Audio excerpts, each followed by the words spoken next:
Good morning, everybody. Dr. Tam here, your pain specialist and chiropractor.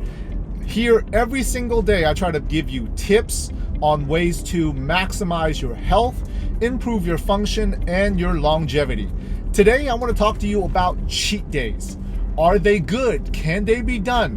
What should you do? What should you not do? Okay, so here we go.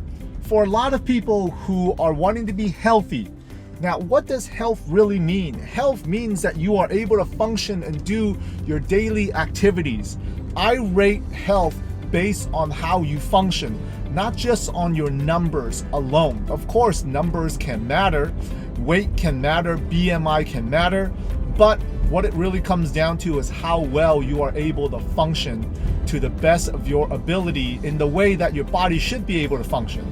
So are cheat days something that is good for you? Is that something that you should be looking at? Should you be having cheat days? Should that even be a thought, right? So number one, what is a cheat day? Most people think that cheat days are, and for a lot of you, this is the understanding, where normally you eat really, really well, okay? You have salads, you have your meats, right? You stay away from bad foods.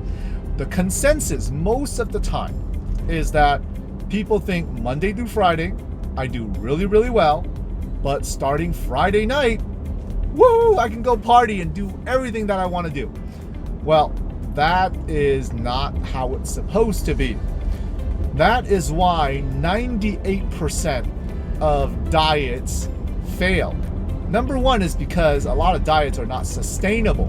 But number two is because people do not make it their lifestyle, okay? So what does that mean? How do you do it correctly then? Well, Dr. Tam, tell me, how do you do it correctly?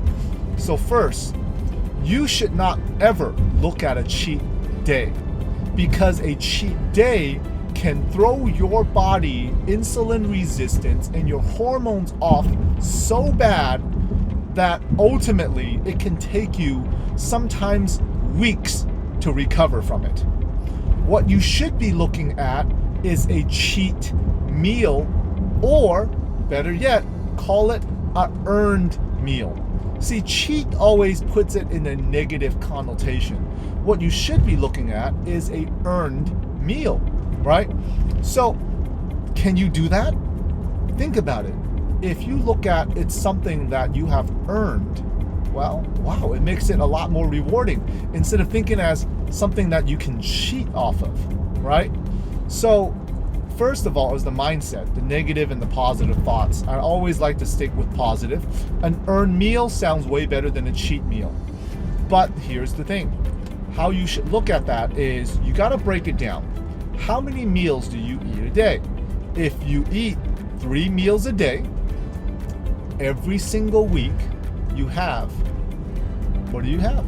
21 meals. Every 4 weeks, you have 84 meals, right? So with 84 meals in 4 weeks, in general, what you could allow yourself is one cheat meal a week. Now, if you can stick to that consistently, it will be phenomenal for you. You have to earn it, which means you have to have 20 great, phenomenal meals to earn that one cheat meal. And I don't mean that this is something that you force into your system, right? Because we are all social beings, we're all human beings. In general, we socialize with friends, family, and have an outing, maybe a party, roughly on average once a week, okay? Sometimes there's 2, but in general, when you break it down over a month, it's 3 to 5 times a month. So we put it right in the middle, 4 times a month, once a week. Now, when you look at that, that means if you let it happen naturally, well, 20 meals you do great, and 1 meal you have an earned meal. Now, what happens if you say, well, Dr. Tam, I might not have a party that week? What do you do? Well, easy. If you don't have a party that week, then that 21st meal should be another healthy meal. You don't just eat bad just because you can, right? You feel like you earned it. Oh, you really want this food. But you know what? If you have an outing with your friends or family, go for it. So when you look at a 20 healthy meal and 1 earned meal, okay, where you get to splurge a little bit, well, you are at a 95 percentile rating, or about 95%, okay, that you are doing phenomenal, great on all your meals. Because out of 21, only 1 was an earned meal that that is not maybe as healthy as it could be. You're still at 95%. I feel that at 95%, you will have phenomenal success, okay? You will do wonderful, you will do great, and your weight loss journey or your health journey, you'll be able to sustain a lifestyle and not be able to fail, okay, within a year. 98% of weight loss diets and people who go on these weight loss journeys fail within 12 months.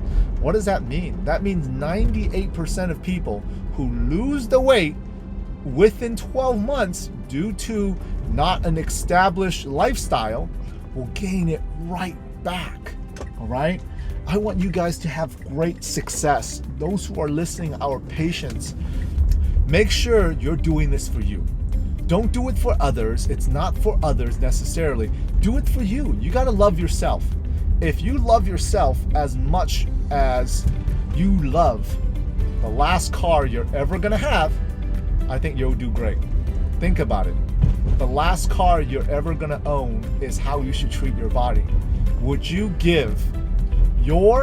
ever pour vegetable oil or, other corn oil into your car? No, right? You wouldn't put water in your gas tank now, would you? It's the wrong fuel. Just like you shouldn't put soda down your stomach, right? Just like you shouldn't put, just regular fried foods or fast foods, without allowing the body time to heal, okay?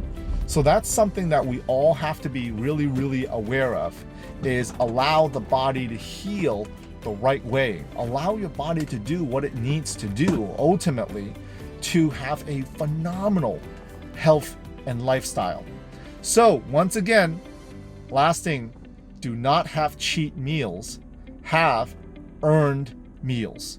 That's what you need to do. Have an earned meal, okay? 1 meal a week out of 21 meals, and you're going to do phenomenal. All right. Until next time, Dr. Tam here. Have a great day.